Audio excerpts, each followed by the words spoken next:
Hey, out there in Training Tuesday land, it's Heidi Reese, the training programs manager for Dayton Superior. I want to thank you guys for taking the time out to attend our training Tuesday today. We're so glad that you are here. And before we get started, just a couple things to review. Like always, everybody who's joined has joined muted so that we don't have any interferences with the presentation because we record each and every one of these and put them out on our Dayton Superior YouTube channel as well as DaytonSuperior.com website so you can find them by topic easily. I don't want that to stop you from interacting with me or with Chuck as he presents.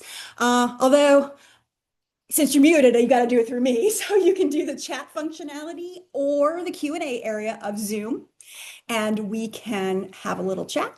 Ask some questions at the end. There's going to be a mini Q&A, hoping, as long as time is there. If not, we'll get them answered for you some way, somehow.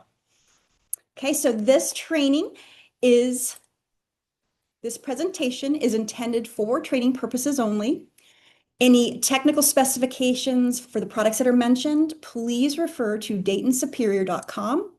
And those you can find the technical data sheets, the application data sheets, I guess they're handbooks at that point, all the good information out on DaytonSuperior.com. So we've got solutions for your projects in way of products through accessories, chemicals, forming. But Dayton Superior is the largest leading provider of engineered services from bid to build with full life cycle support. So we have the products and the brands here that you see. In addition, we have engineering, the largest in the organization, in the industry, and they can help you with either a PE stamp or to figure out tilt-up situations, precast situations, bridge deck overhang. And you can do that, or you can just discuss with them, and we've got software packages. And then lastly, we've got training. You're going to hear from Mr. Chuck Hoke here in a minute. He is our leader in the training guru of knowledge for all of these products. But we also have a lot of other engineers as well as technical service sales and dealer sales managers that can assist with training. So just give us a shout at training@DaytonSuperior.com. That's training@DaytonSuperior.com, and we'll be happy to talk with you about any training needs. Because as you know, with Training Tuesdays, these are short, quick blurbs to tell you what we got, how to use them, get you a little insightful to it. But if you need to know more and more engineering and how to actually install all of that good information, we can get you started with another training just for you. So I let the cat out of the bag. Chuck is hanging here. Hi, Chuck. Hi, Heidi. He always sounds so excited to be with me, doesn't he? Hi, Heidi. Well, okay, we're going to make him get a little more excited here about bridge deck hanger solutions, or as I like to say, bridge deck hanger solutions. There you go. So Chuck has been in the industry for 50 years, and 30 of those are at Dayton Superior. Otherwise, he was the first chemical dealer. He's done accessories, he's done forming, you name it. I've already kind of given his bio here just in starting the conversation. So I'm going to let him have at it because I'm really interested in this one. There's a lot going on with the bridge deck, like construction overview, hanger solutions, which ones to pick, how you're going to apply, and the resources available to you. Okay. Thank you, Heidi, and welcome everybody. So today we are going to talk about bridge deck hanger selection. We have in the past talked about hanger solutions, whether it's interior, exterior, what hanger goes where, how it attaches, etc. Well, this one actually is going to deal primarily with just the hanger, what it's going to do and what it has to do within the structure. So typically you have a deck structure that looks something very similar to this.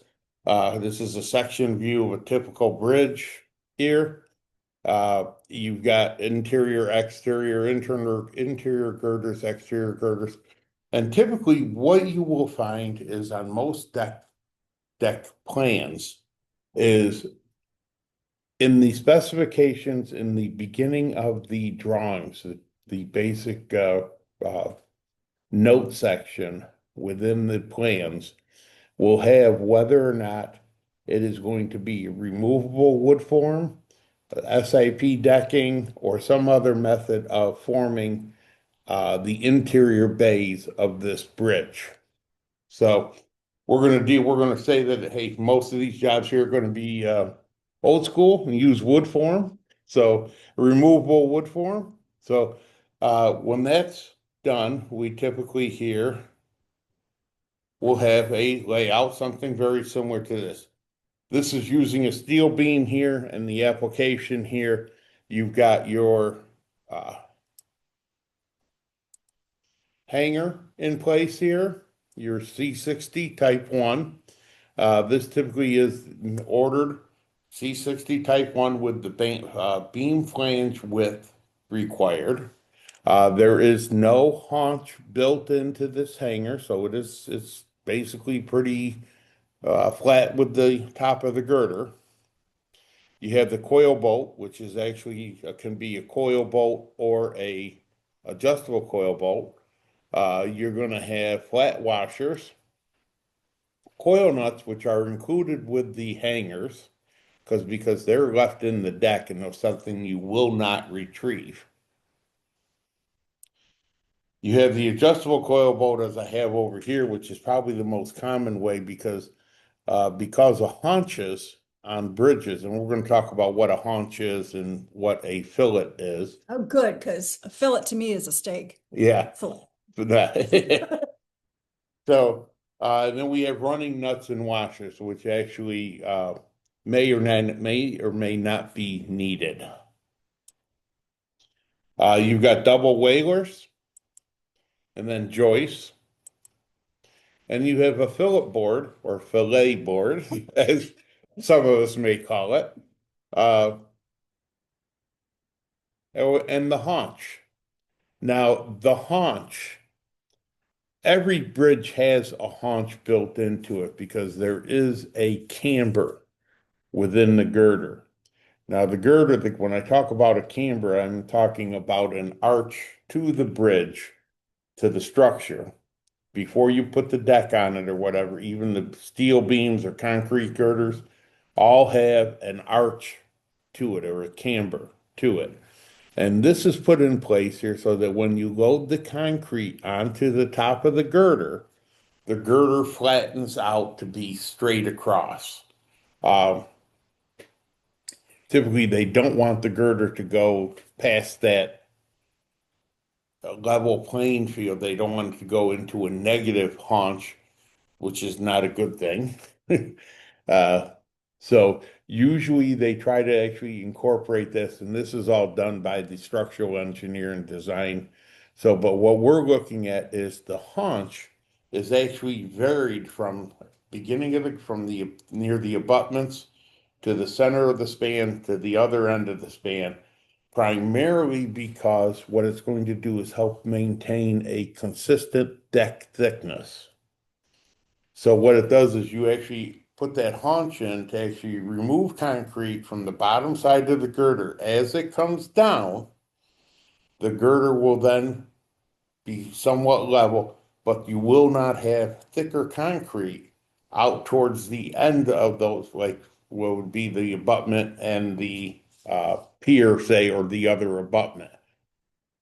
So what that is that is built in. Usually that is determined by the surveying crew on the project here. And they can tell you by determining how much camber is supposed to come out of the girder and where the actual deck has to finish up, they can tell you what the haunch is. I've seen haunches as much as 16 inches. Um, Typical haunches on most jobs, though, are somewhere in the neighborhood of 2.5 inches. Sometimes there's none. Sometimes they're right flush with the top of the girder. Uh, so you have to take that into consideration when you look at it. If you think about it, if they end up with a tall haunch and they don't build that in, they're going to use a lot more concrete than they anticipated. So typically, you always have 3/8 of an inch from beam edge to center line of the girder, which basically means you have a 1/8 inch coverage from the edge of the girder to the edge of the coil bolt that holds that in place. So now I said that the C60 Type 1 did not have any haunches built into it. Well, we have hangers that have haunches built into it. We have the Type 2, which is a 1 inch haunch, a Type 3, which is a 2.5 inch haunch built into it. And what happens is the higher you go with your haunch, the decrease in the overall strength of the hanger itself.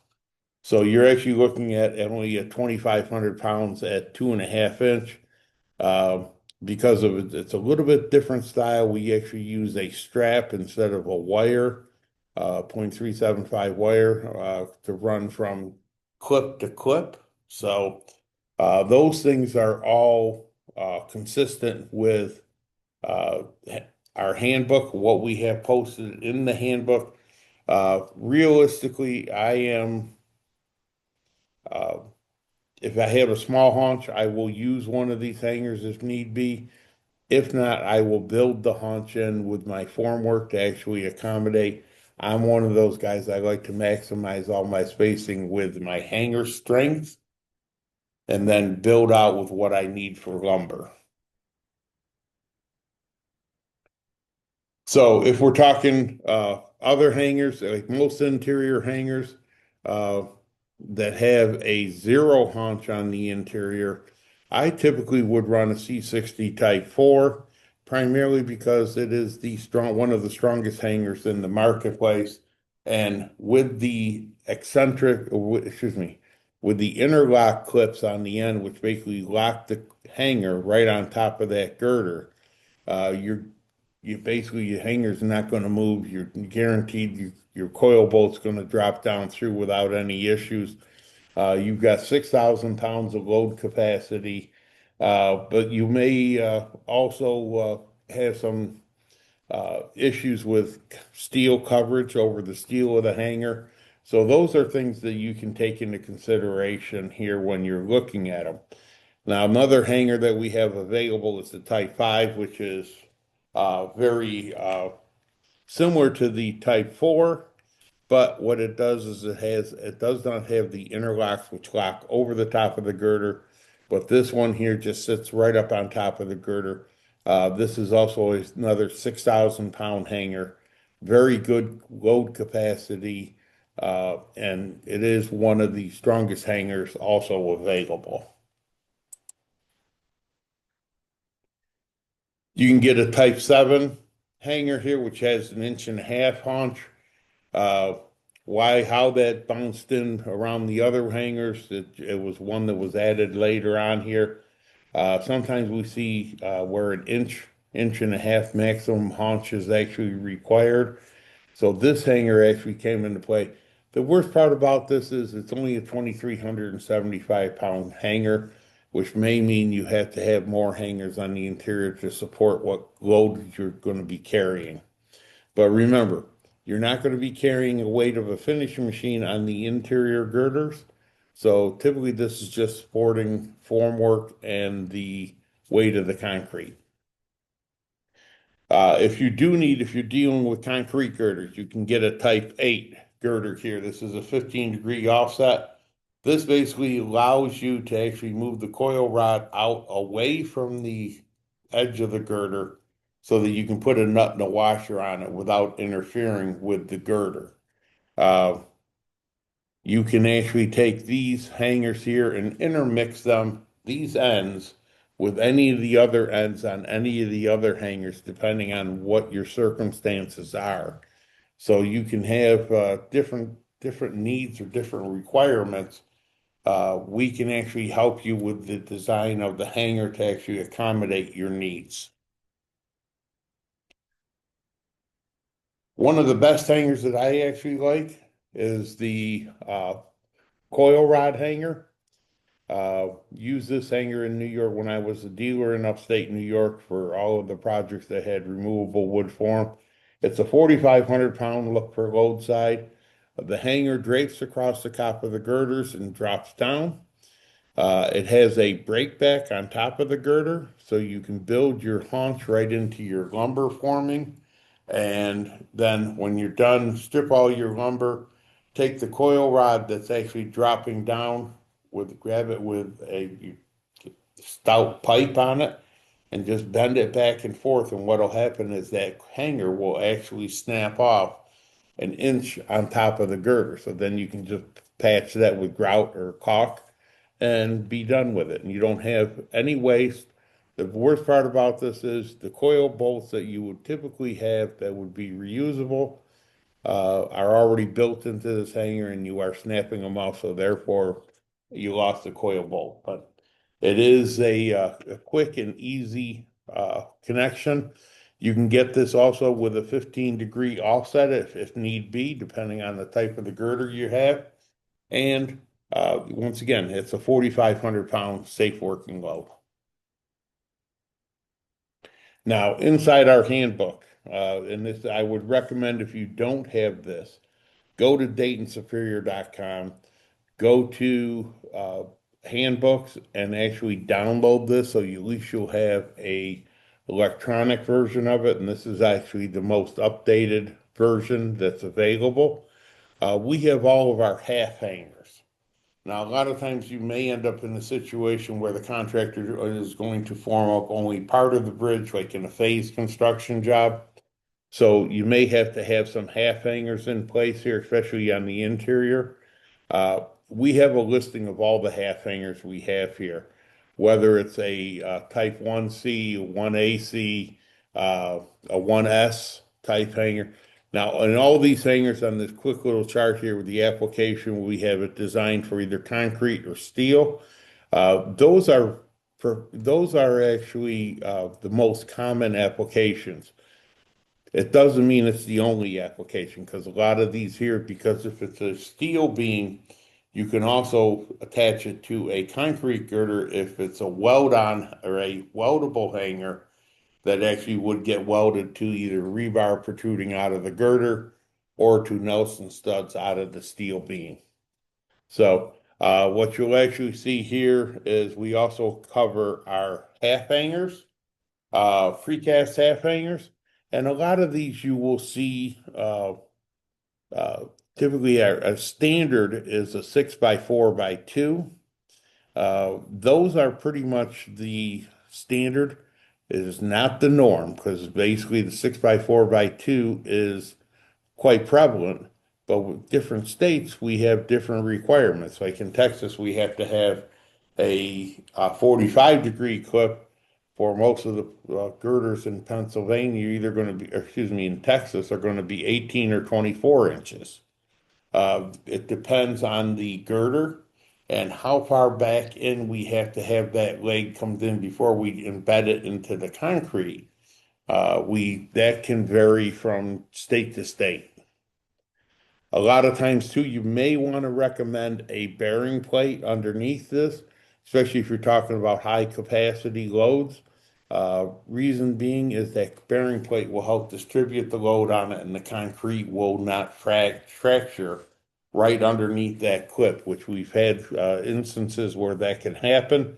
So most of the time I recommend putting a steel plate underneath the hanger just for those applications. For the interior girders, we've got a slew also of different hangers that are available. We looked at them here really quick on a quick sheet, one pager. It's imperative that the coil bolt attaches the hanger. And any of these hangers here that have a 45-degree clip on it, it is imperative that that coil bolt is at a 45-degree angle to the hanger, not the overhang bracket, but the hanger. That has to come down. The hanger, the overhang bracket is designed so that you can actually move the receptacle of the bracket in or out, and also uh, skew the bracket in a upward motion or downward motion, depending upon the overhang design.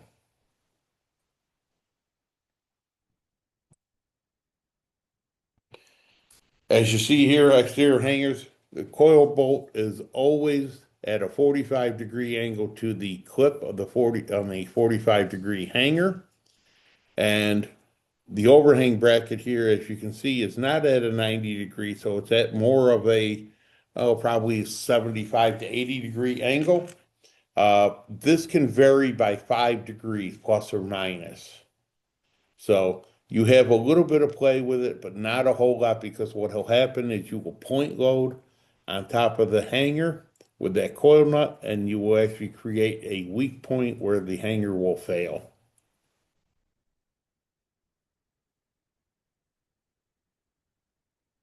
C60 Type 1 hangers. Whenever you see a hanger that has a type 1A or 2A, 3A, 7A, I don't care what no, that A determines that, especially that it has an angle clip, which basically means it's going to accept a 45-degree angle.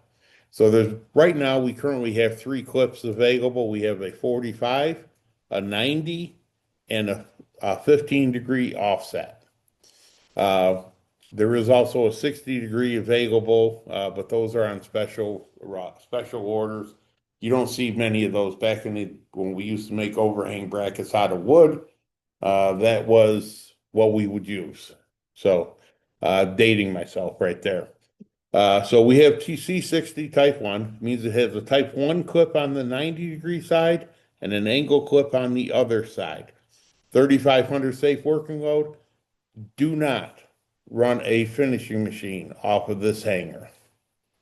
What'll happen is you will put that 90-degree side in shear. And one thing about coil bolts is they're great in tension. They are terrible in shear. So do not run a finishing machine off of that, especially a big finishing machine. If you've got a smaller, like a screed, like a Allen Razorback screed or something like that. Those are probably, you can probably get away with that depending how far out it is on the overhang brackets, etc. Same thing with the Type 2A. That has the 1-inch haunch built into it because it has a Type 2 clip on the end.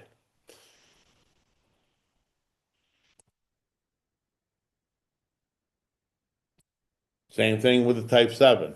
Type 7 here now gives you an inch and a half haunch on the inside. Uh, Once again, lower capacity because of the height of the 45-degree angle, or excuse me, on the 90-degree angle, is only 2375 for total load capacity. And you do not want to run a finishing machine out on this. The 18, or excuse me, C60 Type 1 or 8A. A Wow. lot of numbers. A lot of numbers. C60 Type 8A is going to give you a 15-degree offset. This one here typically is a 2,375-pound load capacity. Uh, same same issue with this hanger here is you got, as with most of the hangers, that if you don't have the interlock to lock it in, the hanger is not going to accommodate a finishing machine. So here we actually make reference to that in our handbook. So when you are going to run a finishing machine out on the overhang, we recommend using a C60 Type 4A with that interlock. And that interlock here component that actually drapes over the top of the girder can actually be applied to both wood and steel, or excuse me, steel and concrete. And what it does is it enables you to uh, load that hanger in place here and have that interlock rub against the steel girder or concrete girder to actually resist any rotation of the hanger, pulling it outward from the finishing machine.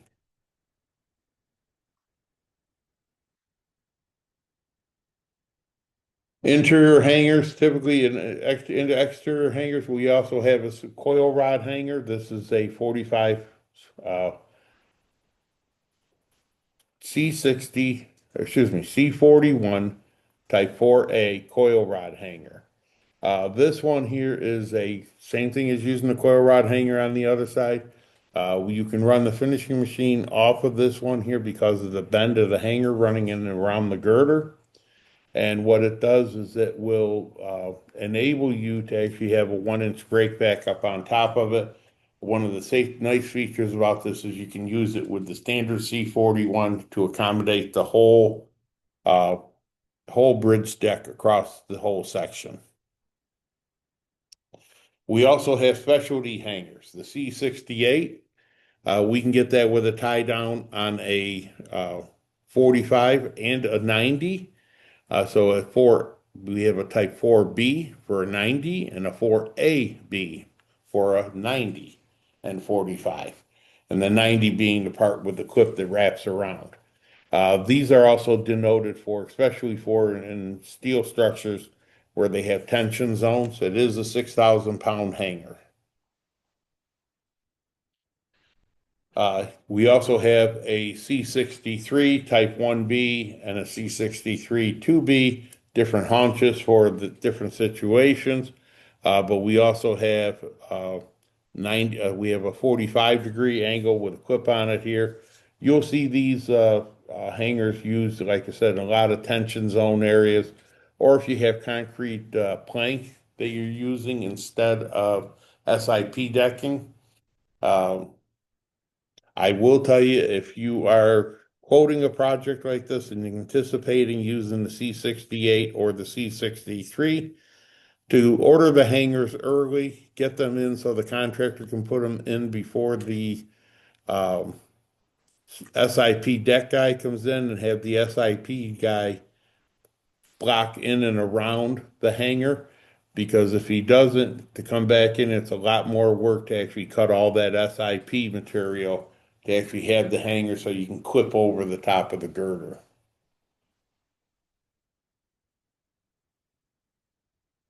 You can also get hangers, half hangers for precast. Like I said, the 6x4x2 is not basically nominal. It's a starting point. We do everything here. We got 18 by 6 by 2, 18 by 2 by 2. And there are, like I said, a variety of different hangers. You can get them with the plate on it for reinforcement. And we can also get this as a 3/4 inch, 11,300 pound capacity hanger. That would accommodate a larger overhang. Going to have to move up to 3/4 inch diameter coil bolt. And typically that means you're going to have the larger C89 style overhang brackets. We also have the C25 adjustable hanger. Uh, these hangers are synonymous with almost every bridge contract, every bridge supply house typically would have a handful of these in place here. These used to be referred to when I was a dealer back in, it was called the oh shit hanger because the contractor would get out on the job site, found out he didn't have a hanger where he needed one. So first thing out of his mouth was, oh shit. So we named it that hanger. We actually stocked a couple hundred of these just in case. Typically we sell maybe 75 to 100 of them a year. Never had more than an order of 25 or 30 on a project, but they do come in handy for the contractor when there isn't a hanger put in place. And we actually see in a lot of cases here where states are refused, they don't want you to weld to the top of the girder. So we're starting to see more and more projects that have to have hangers that are uh, independent from the actual attachment to the steel girder on this. So we also have that available in a 90-degree and a 45. We also have a heavy duty version on this. Typically this comes, I want to say 24 inch, standard length is 12 inches. You can get them 24 and 36 inches long. I know because we used to stock them in South America like this because they would want the hangers. They would never order them to the last minute. So we would always have one that would be cut down to actually make it work. These hangers actually are a 6,000 pound safe working load. So it's one of the strongest hangers for half-inch capacities. And typically only requires one Nelson stud or one rebar to attach to. High capacity type hangers, we're talking high century hangers. A lot of times you'll see these mostly for 3/4 inch heavy duty load capacities. So primarily because the cost factor is prohibitive versus a wire hanger. But for 3/4, because you need the load capacity, these hangers are actually an excellent choice for that. So if you are using the larger overhang brackets that are in the marketplace where you need 3/4 inch hardware, these hangers are available, and they're available in 90, 45 with haunches, without haunches. We can do it both an interior, exterior, just a single exterior, or just a single interior. Uh, just give us a call, show us what you've got to have. And these are actually an MTO products, so we can actually have these are cut with a out of plate steel and then welded up. So, and the finishing machine here, that the reason why most of these hangers have to have, especially on a 45 degree, have to have a larger capacity hanger is because of the weight of the finishing machine. The finishing machines are getting heavier and heavier, in case anybody wants to know. From the original time, used to be anywhere from 400 to 600 pounds per wheel. Now you're talking load capacities 25, 2,600 pounds per wheel. Yeah. And for wheel loads right here, we're talking about some of the bigger quick information that we need. And this has to come from the contractor. The contractor has to provide this because it's a finishing machine. It's a lot like a car. You can get different options with it. So you can have, depending on whether you have a pump capacity, chain driven, belt driven, different types of capacities with the steel structures, etc. Number of wheels per side, the wheel spacing, and actually the wheel weights. Those are all something the contractor will have to calculate out based off of the weight of the finishing machine. Now, if you have questions, give DaytonSuperior.com. You can get on there to get technical data sheets, our handbooks, any e-marketing product pages, contact sales, customer service, technical engineers, and training. Here you can see all the different components have. Here's a copy of the bridge deck handbook, which I recommend, highly recommend that if you're in the bridge market, you're going to want to have this available. Now, there is also a deck forming calculation sheet that we do, and that is actually our BridgeWorks program. And you can actually have a click on a link once you get to DaytonSuperior.com that will take you directly to the uh, Bridge Deck, Bridge Deck Works or BridgeWorks website. Yeah, all brand new bridge works. Pretty cool. Here you also have obviously our maps that we have for across the country as to figure out where you're going to be. You talk looking at for a Dayton Superior rep or a Simons rep. You're talking Bridge Deck, we're talking Dayton Superior. Click on the state that you're in, and you will actually find a list of all of the people who handle you as far as technical representatives, salesmen, customer service, etc. Those are all listed in here, and even Heidi and my phone numbers are on there. So uh, if you do have a question, feel free to ask. Any of your training questions, please feel free to scan the QR code here or contact us at DaytonSuperior.com. Types of offerings, we do lunch and learns, custom training, AIA, and engineer, in-person and virtual. For AIA and engineer, we can give an AIA credit for certain classes, select classes. And same thing with the engineer, we can give a PDH for select classes. So review our trainings online. Go to basically DaytonSuperior.com. In the search bar, type in Training Tuesday for any questions. Now, with that said, anybody have any questions? I know we went a little bit over. Well, they're still hanging on.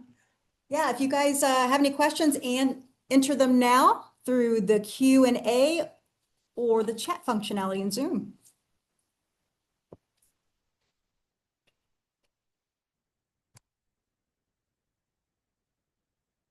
Doesn't look like we have any, but he told you just uh, type in training@daytonsuperior.com and send us an email and it goes to Chuck and me and we'll get them answered for you. So with that, everybody have a fantastic rest of your Tuesday and we'll see you next week. Bye now. Bye, Chuck.